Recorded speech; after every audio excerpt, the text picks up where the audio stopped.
बिस्मिल्लाहिर्रहमानिर्रहीम, अस्सलाम वालेकुम। आप इंटरनेशनल प्राइम टाइम न्यूज़ देख रहे हैं। मैं हूं कैसर खान, आपके साथ शेयर कर रहा हूं 4 मार्च 2026 के हवाले से तमाम बड़ी अपडेट्स जो अब तक हो रही हैं between of course Israel, Iran, middle east, Europe, America, सब इसमें शामिल हैं और ममालिक भी हैं, चाइना और रशिया भी है, लेकिन वो किसी और तरीके से हैं।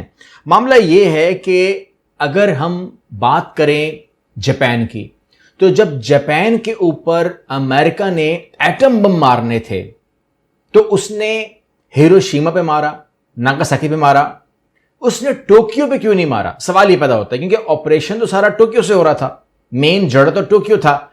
टोक्यो को नहीं मारा गया। जब अमेरिका से पूछा गया कि आपने टोक्यो को क्यों नहीं निशाना बनाया, तो उसने कहा कि मुझे बात भी तो करनी थी। यानी कि अगर आप देखें तो एटम बम मारने के एक हफ्ते के बाद अमेरिका और जापानी जो थे वो टोक्यो में बैठ के कह रहे थे कि जी ठीक है जी, खत्म करते हैं मसले को। यानी कि उन्होंने को पता था ये एक जगह मारना है, डराना है, धमकाना है और एक जगह की बात करनी है, तो उन्होंने टोक्यो को निशाना नहीं बनाया था। ये सोच थी उस टाइम के लोगों की या अमेरिकन की।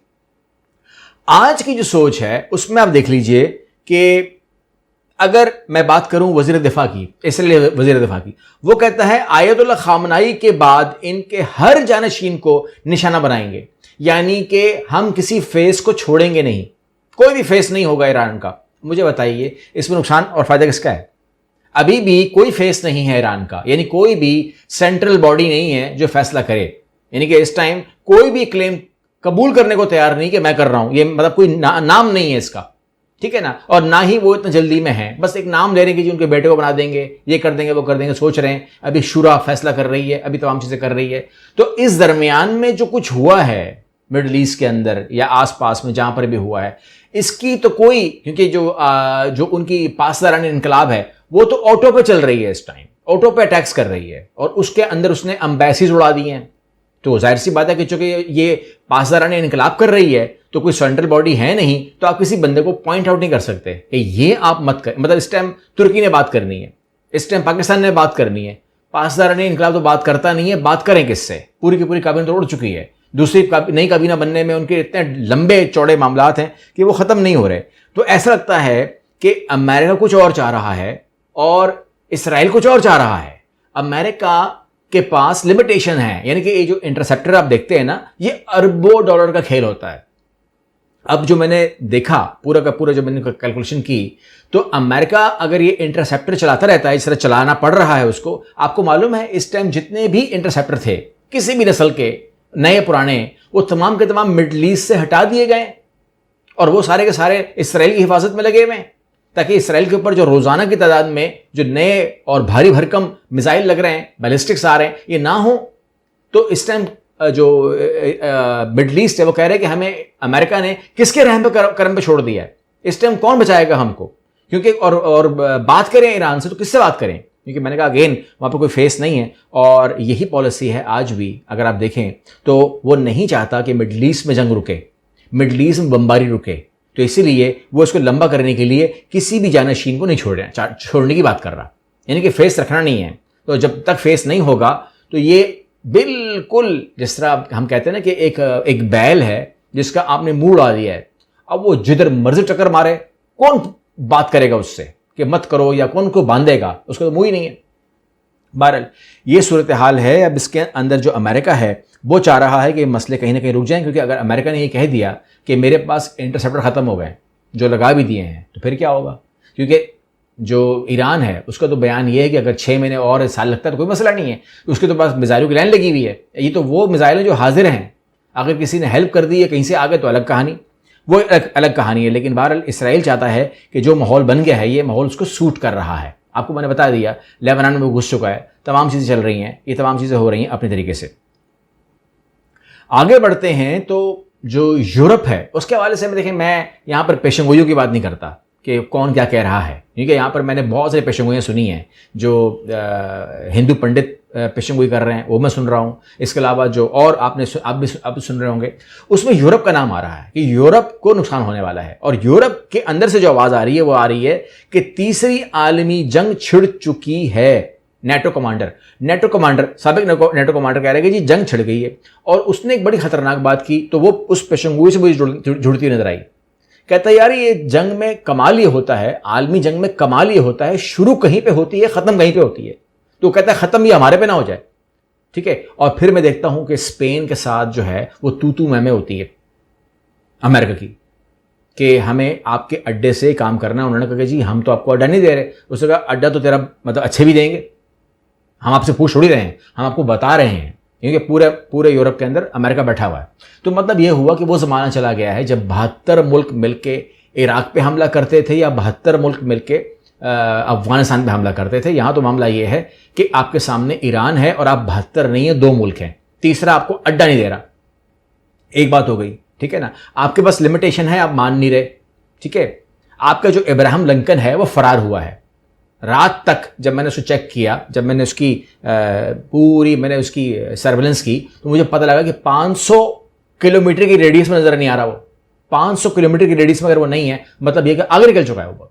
लेकिन अगर आगे निकल गया है तो वो फिर करीब नहीं है, फिर और दूर चला गया है, क्योंकि 600 किलोमीटर की रेंज में कल उसने निशाना बनाया है समंदर के अंदर ईरान ने। तो मतलब ये हुआ कि वो इजीली टारगेट कर रहा है। अच्छा, नेटो कमांडर या ईरान की जो यूरोप की खदशात हैं वो अपनी जगह ठीक हैं, लेकिन यहाँ पर अगर हम ईरान की बात करें तो ईरान जो है पासदारानी इनकलाब की मैं बात करूँगा, क्योंकि अब वो इस टाइम अपना होल सोल चला रहा है मामला। तो ईरान की जवाबी कार्रवाई, सऊदी अरब में अमरीकी CIA स्टेशन तबाह कर दिया गया, एक बात। दूसरी बात, कल आपको मैंने बड़े एहतियात से कहा था कि ईरान ने कहा है कि जो अरामको पे अटैक हुआ है वो मैं क्यों करूंगा, मुझे करने की जरूरत ही नहीं है। मैं इस टाइम, मैंने पहले भी कहा था कि अमेरिकन एसेट्स मेरे निशाने पे होंगे, तो अरामको अमेरिकन एसेट नहीं है, मैंने हमला नहीं किया। उसके ऊपर जब इन्वेस्टिगेशन हुई तो पता लगा कि वो हमला ईरान ने नहीं किया है। अब उसके ऊपर इन्वेस्टिगेशन खुल गई है कि फिर वो किसने किया है, ठीक है। पता तो है, लेकिन बहरहाल इन्वेस्टिगेशन के बाद कंफर्म हो जाएगा कि किसने किया है। फिर कल से आप सुन रहे हैं, मतलब काफ़ी टाइम से आप सुन रहे हैं कि ईरान ने कहा कि हमने आबनाए हुर्मुज़ को बंद कर दिया है। आपको मैंने बहुत पहले कहा था कि दुआ करें कि यह हरकत ना हो, क्योंकि आपको मैंने कहा था कि यह एक महंगाई का सैलाब है जो आ जाएगा। और याद रखिएगा, अगर सैलाब आ गया, मतलब मैं मिसाल दे रहा हूं आपको, अगर आपके मुल्क में पेट्रोल 1000 रुपये लीटर हो गया तो बहुत आसान होता है किसी चीज़ का ऊपर जाना। लेकिन अगर आबनाए हुर्मुज़ नॉर्मल हो गई, सब कुछ ठीक हो गया, जो कि मुझे नज़र नहीं आ रहा, एक बात कर रहा हूं, लेकिन इतनी तेजी से इसको आप नीचे आता हुआ चीज़ों को फिर नहीं देखेंगे। अगर एक माशरे में एक बार महंगाई ऊपर चली गई, आग लग गई, तो उसका जो सद्देबाब हैं, उसके जो आफ्टर जो ठीक करने का अमल होता है वो बड़ा स्लो होता है। तो आप तरस जाएंगे, आपको बहुत बुरा लगेगा जब आप सुनेंगे कि 1000 रुपये लीटर का पेट्रोल हो गया है, और आपको बहुत बुरा लगेगा जब गवर्नमेंट बोलेगी खुशियां मनाइए 10 रुपये कम हो गए, बहुत बुरा लगेगा आपको। या जश्न मनाइए 20 रुपये कम हो गए, क्योंकि आप बोलेंगे जो हुआ है हमारे साथ वो बड़ा खतरनाक है। बहरहाल अल्लाह खैर करे। यहाँ पर अब एक नई लड़ाई जो है वो स्ट्रेट ऑफ हॉर्मुज़ के साथ नज़र आएगी, क्योंकि इस टाइम अगर अमेरिका ये कहने जा रहा है कि मैं वहाँ पर अपनी नेवल को डिप्लॉय करने जा रहा हूँ, तो कर दीजिए डिप्लॉय। जो पासदारानी इनकलाब कह रहे कि वो तो हमारे रेंज में सारा कुछ, तो मैं तो जो भी आएगा वहाँ पर, अभी उसने कम से कम 3 तो डुबो दिए जहाज़, वहाँ पर 3 जहाज़ डुबोए हैं, वहाँ पर ठंडे हो गए सारे। तो आप भी आ जाए नेवी लेकर के, कौन सा कोई कारनामा कर देंगे, ऊपर से आपके ऊपर भी आ जाएंगे सामान, वो खुले हुए तो हैं पूरा का पूरा। बारह, यहाँ पर अमेरिका के अंदर जो है ना एक कन्फ्यूजन है बहुत शदीद, क्योंकि ट्रंप ने कहा कि ये हमने इसलिए जंग की है क्योंकि हमें ये पता लगा कि इसराइल ने ईरान पे हमला करना है, और अगर ये कर देता तो ईरान हम पे हमला करता, इसलिए हमने ईरान पे पहले हमला कर दिया। मतलब इतनी लॉजिक बनती है इस बात की कि आपने इतना हेरा फेरी की है। यानी कि आपने बजाय इसराइल को मना करने के कि मत करो अटैक, आपने कहा कि चूंकि मुझे पता लगा कि इसराइल हमला करने लगा ईरान के ऊपर, ईरान हमला करेगा मेरे ऊपर, इसलिए मैंने पहले हमला कर दिया ईरान के ऊपर। तो आपको पहले हमला करना चाहिए था इसराइल के ऊपर, ताकि वो ईरान पे हमला ना करे, तो आपके ऊपर हमला ना हो। वो नहीं किया आपने ईरान पे हमला कर दिया। तो लिहाजा इनिशिएटर कौन था वहां पर? बहरहाल यहाँ पर ईरान के खिलाफ गैर कानूनी जंग झूठ पर मबनी है, ये उनके अपने सेनेटर्स बोल रहे हैं, क्योंकि जो बयान वो दे रहे हैं वो बयान मैच नहीं कर रहे। यानी कि बयान क्या हैं? पहले आपने बोला कि जी मैं एटम बम खत्म करने के लिए जा रहा हूं, ठीक है, जंग शुरू करने के लिए शुरू की आपने कहा मैंने एटमी तंजीबात उड़ानी है उसकी। तो जो 12 रोज़ा जंग के अंदर आपने B-2 बम्बार चलाए थे और आपने कहा था कि शुक्र मनाइए, दुनिया अब पुरसुकून हो जाए, हमने उनके तमाम एडवी तनसीबात ख़त्म कर दिए हैं, तो या तो मान जाइए कि वो झूठ था, B-2 बम्बार ने वो काम किया ही नहीं, आप नाकाम हो गए थे, फेल हो गए थे, वो जंग की शिकस्त आपकी भी थी, इसराइल की भी थी, या तो ये मान जाए। फिर आप कहते हैं कि जी इसलिए हमला कर रहे हैं क्योंकि वो पहले हम पे हमला करने के बारे में सोच रहा था, तो उसने तो आपसे बातचीत खोली हुई थी, 3rd राउंड में था वो। अगर वो उसके दिमाग में ये सोच होती तो वो कोई वो के लेते, एहतियाती तदाबीर अपनाते, कहीं छुपते, कहीं बंकर में घुसते। वो तो खुले बैठे हुए थे, उन्हें क्या पता था कि आपके दिल में क्या चल रहा है, रात को आप हमला करने वाले हो। वो तो कह रहे थे कि 3rd राउंड ने मारा, ईरान तो ये कह रहा था। फिर आप कभी कहते हो कि जी मैंने उसके बैलिस्टिक सिस्टम खत्म करने हैं। तो अगर बैलिस्टिक या आपने उसकी मिसाइल कैपेबिलिटी के ऊपर अटैक करना है तो ये तो फिर आपको बहुत लंबी जंग की आप बात कर रहे हैं, क्योंकि ईरान की कैपेबिलिटी को खत्म करना, आप किस किस पहाड़ में घुसने वाले हो भाई, आप किस किस क्या ग्राउंड पे उतरने वाले हो? क्योंकि आसमान से फायरिंग करके तो आज तक कोई जीता नहीं है जंग, आपको उतरना पड़ेगा। ईरान में उतरना आपके लिए कंफर्टेबल है? मेरा नहीं ख्याल कि ईरान के अंदर इसराइल या जो अमेरिका है वो कभी भी उतरेगा, मेरा नहीं ख्याल, क्योंकि इस टाइम जो मूड है ना ईरान का, जो कुछ मैंने देखा है वहां पर मुमकिन नहीं है कि आप वहां जमीन पर लैंड करोगे, और अगर नहीं लैंड करोगे तो आप उनकी मिसाइल कैपेबिलिटी को खत्म नहीं कर सकते, क्योंकि वहां पर तो एक शहर के शहर आबाद है, जमीन के अंदर शहर के शहर आबाद है, मिसाइलों की दुनिया है। जितनी आबादी है ना, जितने लोग हैं, मैं कहता हूं जितने लोग हैं ईरान के अंदर, उतने मिसाइल नीचे उसके, इतनी बड़ी कैपेबिलिटी लगाई हुई है।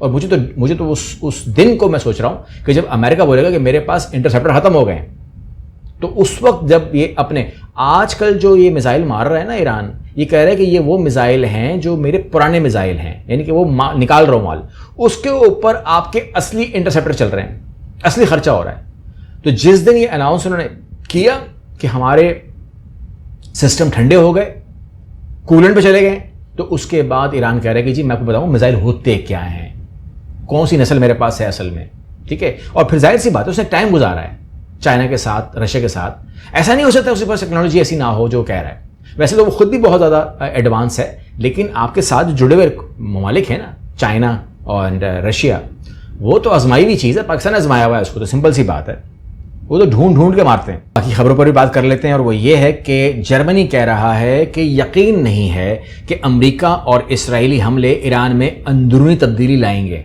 तो जो मैं आपसे बात कर रहा हूं कि ग्राउंड पे उतरते हुए नजर नहीं आ रहे, सक्सेस करते हुए नजर नहीं आ रहे।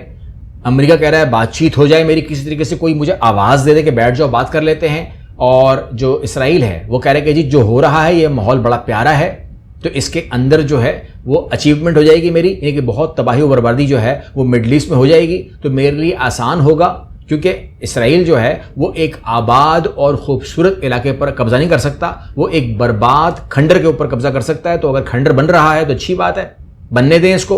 तो ये सोच है इसराइल की। तो वो कह रहा है कि ठीक है, हम किसी भी बंदे को नहीं छोड़ेंगे, हम मारेंगे जो भी वहां पर इंचार्ज बनेगा।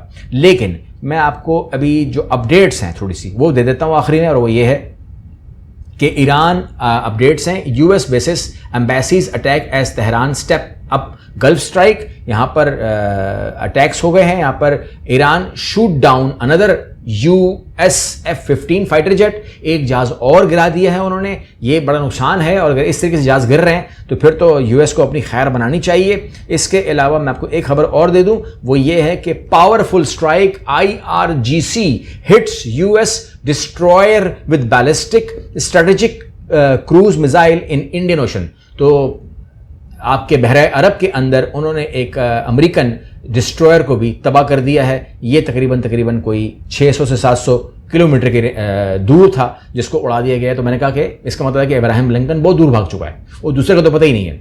बहरहाल यहाँ पर आखिरी में हम एक बात कर लेते हैं, ये बहुत ज़रूरी है, और वो ये है कि तुर्की कह रहा है ईरान से कि आपका जो सिलसिला है ना ये अरब कंट्रीज़ पर अटैक करने का, ये स्ट्रेटजी ठीक नहीं है, आप इसको बदलें, ठीक है ना। अब क्या करें, मतलब अगर फॉर एग्जाम्पल यहाँ तक तो ठीक है, ये बात सही है, यहाँ तक आगे उसको बताया नहीं है, फिर आप क्या अगला कदम करें, नंबर 1। नंबर 2, ये आप कह किसको रहे हैं, ये आप कह रहे हैं पाकिस्तानी इनकलाब को, तो वो तो बात करने वाले लोग ही नहीं है, पहली बात तो ये है ना, ठीक है। तो किससे बात करनी है ये वाली कि स्ट्रेटजी क्या होनी चाहिए, और या तुर्की जो है वो कह रहा है कि अगर आपने ये तर्क नहीं किया हमले, तो आप पर भी अरब स्टेट्स अटैक कर सकती हैं। तो तुर्की का ये स्टेटमेंट मैं मानता इसलिए हूँ क्योंकि आज मुझे 3 बयान मिल गए। एक बयान तो कतर का है कि हमारे पास आर्टिकल 51 है, हम मार देंगे। दूसरा सऊदी अरेबिया कह रहा है कि जी मैं अब सोच रहा हूँ कि मुझे भी अब एक्शन लेना पड़ेगा। इस तरीके से बाकी ममालिक भी इस तरफ को सोच रहे हैं, बहरीन भी इसमें शामिल है, क्योंकि उनको अपनी भी जो इक़्तिदार है, अपनी भी जो सीटें हैं, बादशाहत है, वो डामाडोल नज़र आ रही है। वो बोलेंगे बादशाह सलामत, अगर जान की अमान पाऊँ तो अर्ज़ करूँ, आप कुछ कर क्यों नहीं रहे, हम पर तो मिसाइलों की बरसात ही हो रही है, ठीक है ना। तो आपको याद होगा कि जब अटैक हुआ था कतर के ऊपर, हमास के ऊपर इसराइल की तरफ से, तो एक हंगामा बन गया था कि आपने किया क्यों। अमेरिका को माफ़ी मांगनी पड़ी, अमेरिका ने गारंटी दी और अमेरिका ने जमानत ली, गारंटी की क्या कभी भी कतर के ऊपर इसराइल अटैक नहीं करेगा। एक अटैक खाली हुआ था हमास के ऊपर, उसने कहा मैंने आप पे नहीं किया, मैंने हमास पे किया। कहते किया क्यों हमारी ज़मीन के ऊपर, जबकि पिछले काफ़ी लंबे टाइम से ईरान ने कोई भी मुल्क नहीं छोड़ा, सब हिला कर रखा हुआ उसने। तो इसलिए वो कह रहे हैं कि जी आप जो ये कर रहे हैं इसके अंदर थोड़ा सा एहतियात कीजिए। लेकिन तुर्की ने ये बात अधूरी की है, या तो मीडिया पर अधूरी आई है, तो वो इसको ये बात पूरी करनी चाहिए ईरान के साथ कि फिर वो क्या करे या क्या हिकमत मिलनी चाहिए, क्योंकि उसको उनके एसेट्स तबाह करने हैं, अमेरिकन एसेट्स तबाह करने हैं। और इसराइल की जहाँ तक बात है, इसराइल के ऊपर वो अच्छे मिसाइल मार रहा है इस टाइम, यानी कि जो भारी भरकम मिसाइल है वो इसराइल में मार रहा है। और इस टाइम जो तबाही और बर्बादी के मनाजिर हैं वो अपनी मिसाल आप हैं। लेकिन याद रखिएगा कि हम लोगों को कहीं पर भी अगर अटैक होता है और सिविल आबादी मुतासर होती है तो हम उसकी मुखालफत करते हैं। ईरान के अंदर वो जो चाल चल रहे हैं ना ये लोग, यानी कि एटमी तो बहुत दूर होता है ना, एटमी रिएक्टर से बहुत दूर होते हैं, स्कूल की बच्चियों को टारगेट करना, हॉस्पिटल को टारगेट करना, मस्जिद को टारगेट करना, इस टाइम मैं देख रहा हूं कि दिलचस्पी ज़्यादा इस बात में ली जा रही है ईरान के अंदर। ये गलत है। अमेरिका को थोड़ा सा देखना चाहिए कि अगर आपके 6 बंदे मर जाते हैं तो आप कहते हैं कि जी हम बदला लेंगे, हम सोच रहे हैं सो फोर्थ। वहीं पर आप स्कूल को क्यों टारगेट कर रहे हो, वहाँ पर कौन से एटमी असासे हैं, आप मस्जिद को क्यों अटैक कर रहे हो, इंतहाई हमारी तारीखी मस्जिद थी, आप क्यों अटैक कर रहे हो इंफ्रास्ट्रक्चर को, हॉस्पिटल को, मतलब समझ नहीं आ रही ना। इसके बारे में भी जो अमेरिका की अपनी अवाम है वो भी मुश्तइल गुस्से में है, और हम भी देखते हैं सुनते हैं तो गुस्सा आता है। पाकिस्तान ने कहा है कि सऊदी अरेबिया मेरी रेड लाइन है, और पाकिस्तान ने ये बात जो है वो ईरान को बावर करवाई है कि हमारी ये रेड लाइन है और आप थोड़ा सा इसको स्पेस दें, ये सऊदी अरेबिया ख़ास तौर पे, क्योंकि हम उसके साथ मुआहदे में भी हैं। तो उसमें ब्रीफिंग कल आई है हमारे पास, जो चीफ वो हैं वाइस वज़ीर-ए-आज़म, उन्होंने कुछ बातें कही हैं, लेकिन बहरहाल उनका क्या मतलब निकलता है वो भी ज़्यादा क्लियर नहीं हुई मुझे बात, वो कहना क्या चाह रहे हैं, साफ सी बात है। I am not sure about. आपको अगर समझ में आया तो आप ब्रीफ कर सकते हैं। अगली वीडियो मिलते हैं। अल्लाह हाफ़िज़।